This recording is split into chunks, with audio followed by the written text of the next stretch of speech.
Hello and good evening. Yeah, good evening. 7 o'clock here in Portugal. I'd normally do this at midday on every weekday. I've been doing this for the last 2 weeks on Portuguese time at midday, and we've just been having a little pause and coming to our senses, doing the pause practice, feeling the weight of the body on the chair. A really simple mindfulness exercise, meditative exercise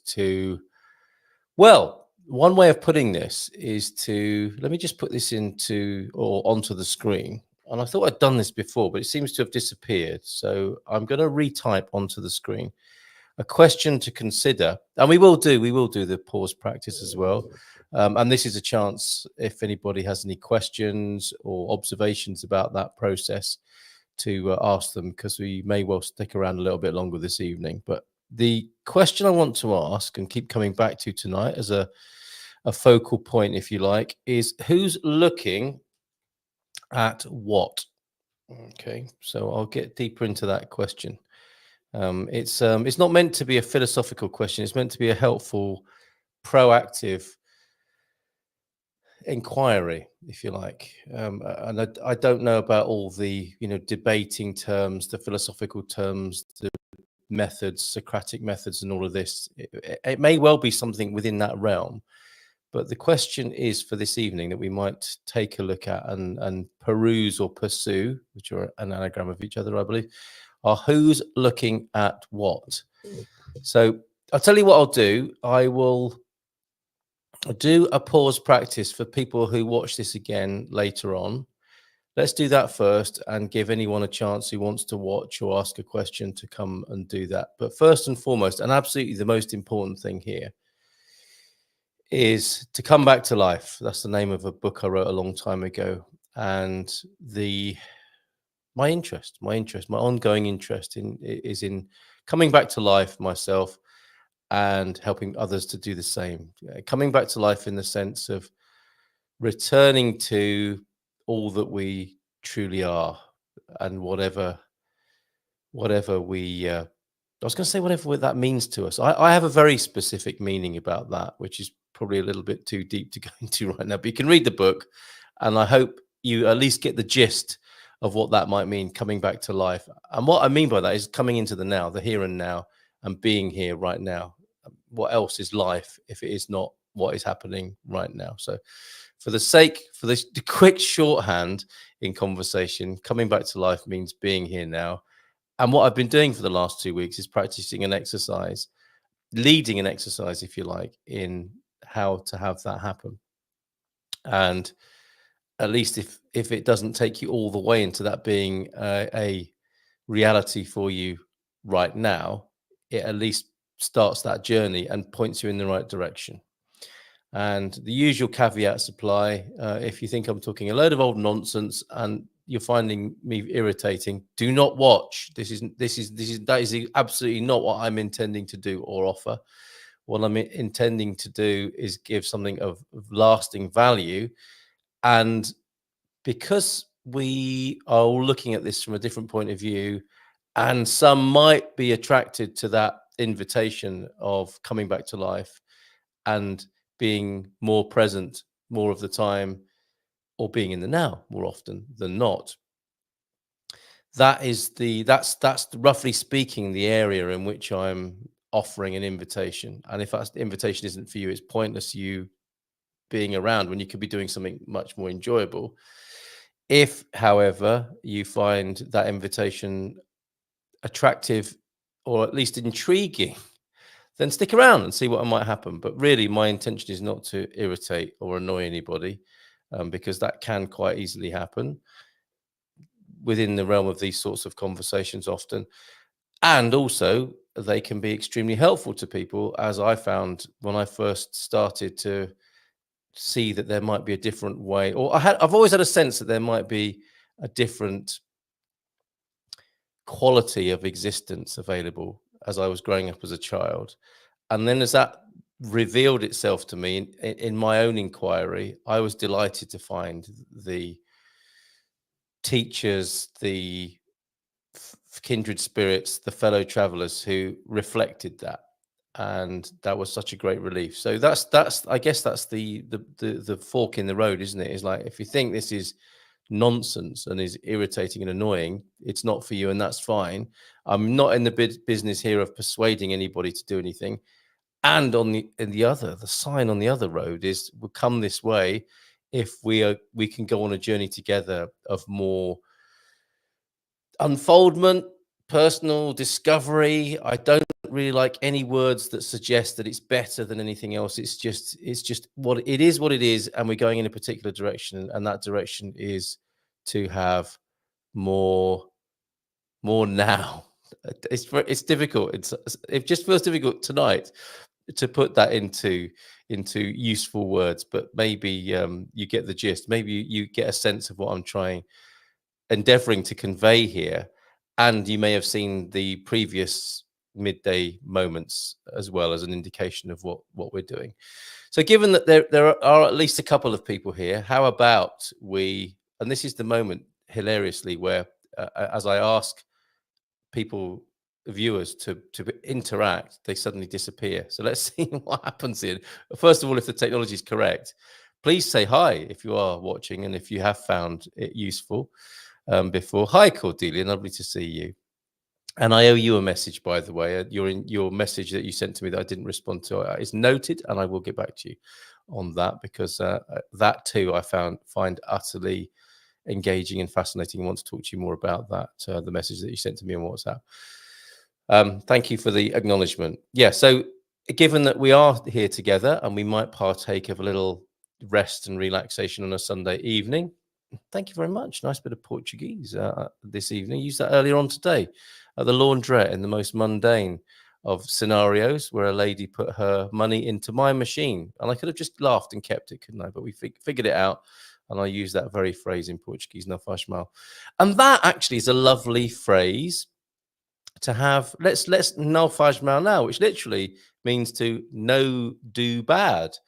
How about, by sitting here peacefully, quietly, at least we're not on the streets causing trouble this evening, just after 7 on a Sunday night. And we might begin this process then of feeling the weight of the body on the chair. And only do this if you want to, if it's comfortable, if you're not driving, etc., etc. If you're in the mind for, or aligned or leaning into, possibly the idea of some depth of presence, of deepening your awareness of being here now. Let's go. Let's do this. And feel the weight of your body on the chair. And immediately what happens for me with that is that I do indeed feel the weight of my body on this chair. And I get to see my posture, which is arguably not ideal at the moment, but I'm going to go with it. And I become aware of my breathing, because because of the posture that I've got, and I'm not changing for a moment, but I can feel the air coming in and out of my body. Shoulders rising and falling, and perhaps it's the same for you. But if I can ask you to be aware of your breath, of the air coming in and out, of your breathing coming in and out of your body, the rest is up to you to observe what's going on. And this is that question. I'm opening my eyes to answer that first question. Please, if you can, continue to feel the weight of the body on the chair. Have an awareness and a sense of the body on the chair, as well as considering and asking the question. I think it's possible to do both. And that might be like a particle wave thing, where we're being and having a focus and not having a focus. Like we're aware. There's a particular awareness and there's a general awareness and a particular awareness. And maybe that's what's going on at the moment. Some quantum being right here, right now, you and me, Cordelia, doing that. And I don't know if we're meditating or not. I mean, that's a judgment, isn't it? That's a classification. Certainly, we're in that ballpark, I would say, from my understanding of the word. I'm not sure entirely what your understanding of the word might be. And my preamble was all about being here in this now, as deeply and as aware as we possibly can be. And if that's your definition of meditating, I think it might be for some people, then we are meditating. But more importantly, is what we're experiencing.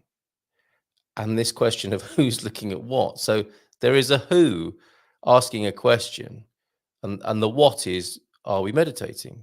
And so something is considering that question, isn't it?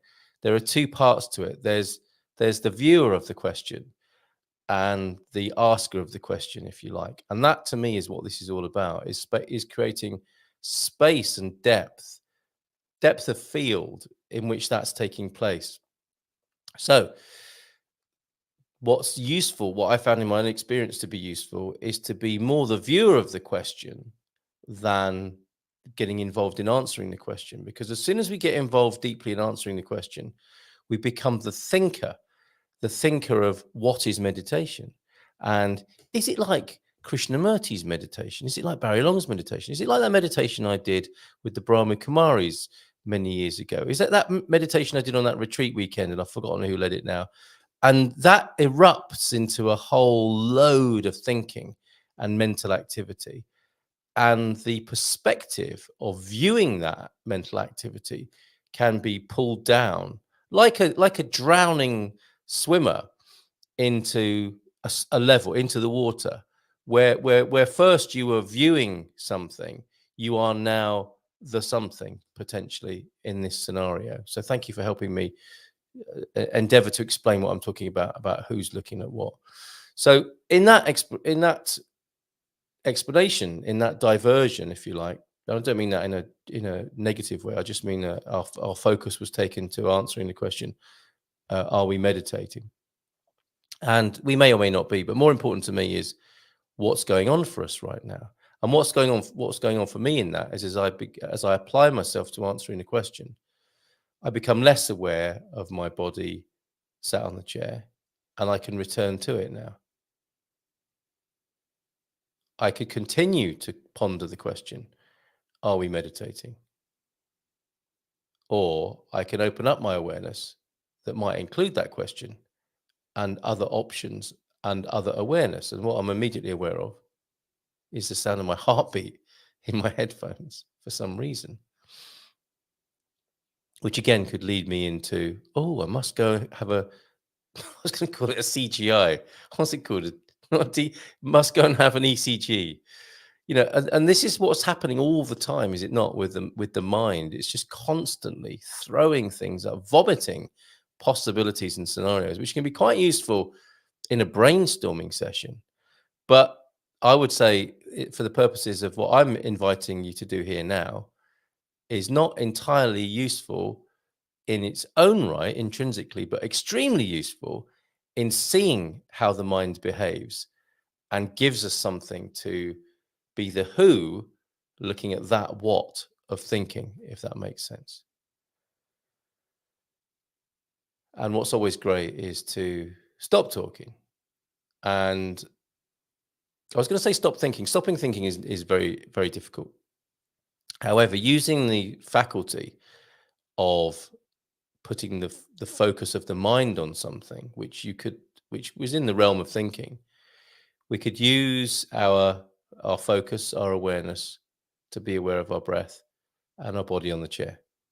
Simple stuff. Come back to it time after time. Which, of course, for the thinking mind is like, oh my God, that's so boring. He says the same thing every time we do this. And it can be a matter of, okay, yep, I saw and heard myself thinking that, or I can be identified with the idea that this is boring. And again, we have this, it closes in and it opens out, depending on what faculty we're using and how we're using that faculty. And to me, there is a truth that remains, that if we put our focus and our awareness on the weight of the body in the chair right now, and the focus of our awareness on the breath coming in and out of our body right now,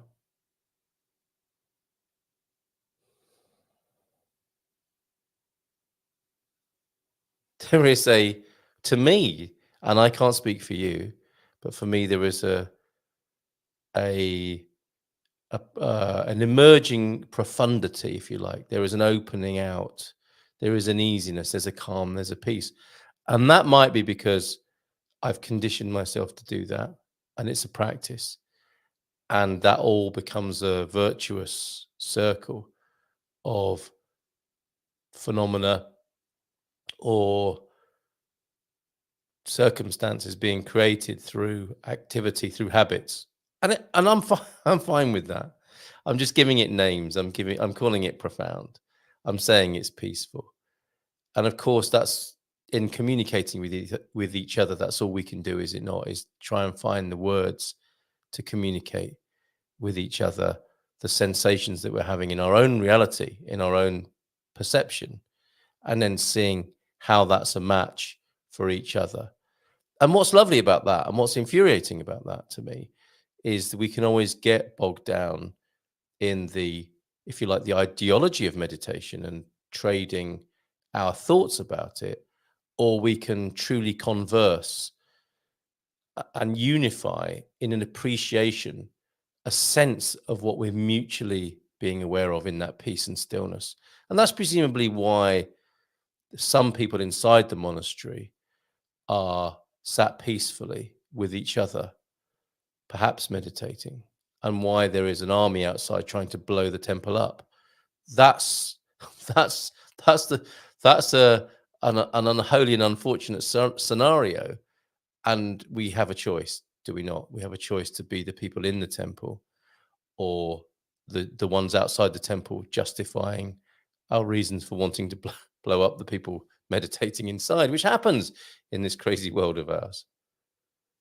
And that might trigger, that very thought might trigger, this is an opportunity to again observe the mind in the light of, in the response to what is being heard, who is looking at what.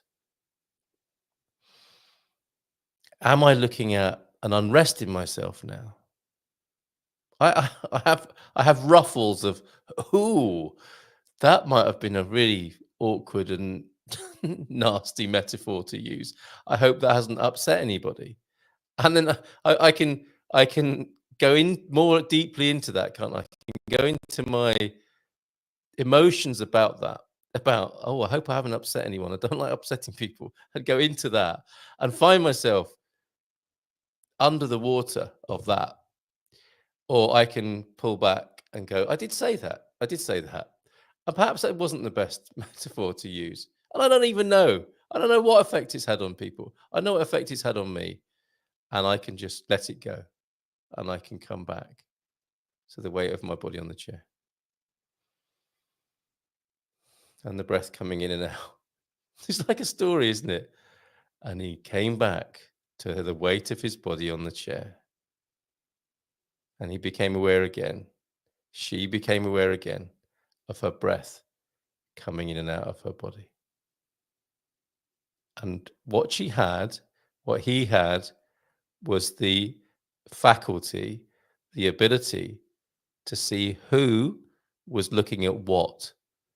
And the what was an unrest, and the who looking at it may be a who that looked upon it and saw unrest, or the who watching the unrest was also in an unrest, became unrestful, and that was all that was going on, was unrest, until that who that became the unrest got distracted into something else, maybe more unrest, or went to sleep, or indulged in an addiction. And that's the story. I think that's the story of humanity.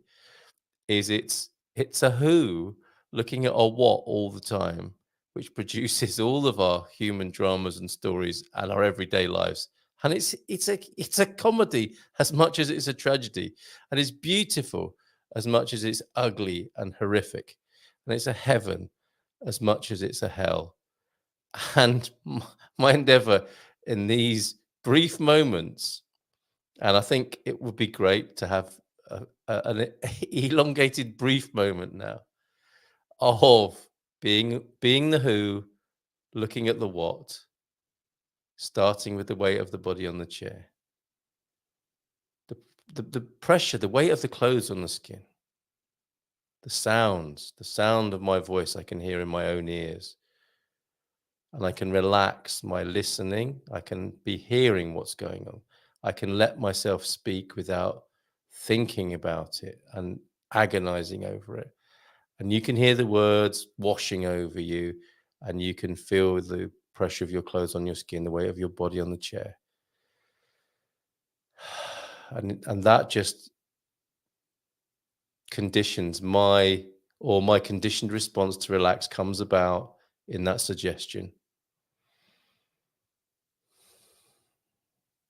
And I come away from unrest, and I come into rest, and I come into being, and I come into peacefulness as I judge it, as I call it, as I see it.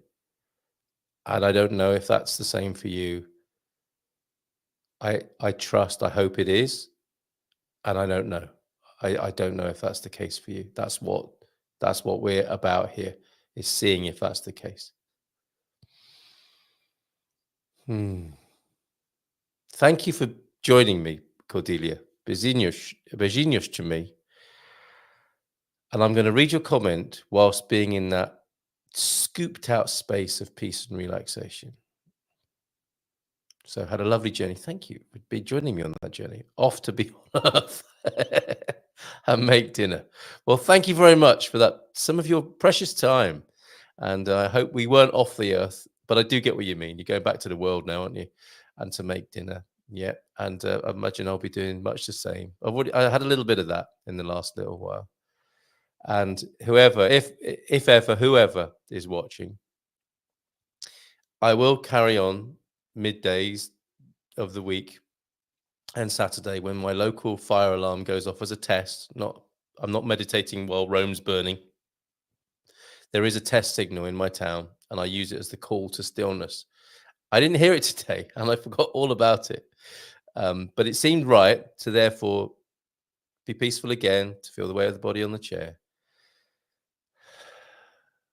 to let the breath and be aware of the breath coming in and out of the body this evening. So maybe it's 7 o'clock on a Sunday evening. It can be a slightly longer, slightly more ponderous and available session to do more of this and practice, and a chance to ask any questions if you've got them, and to be together in this peacefulness.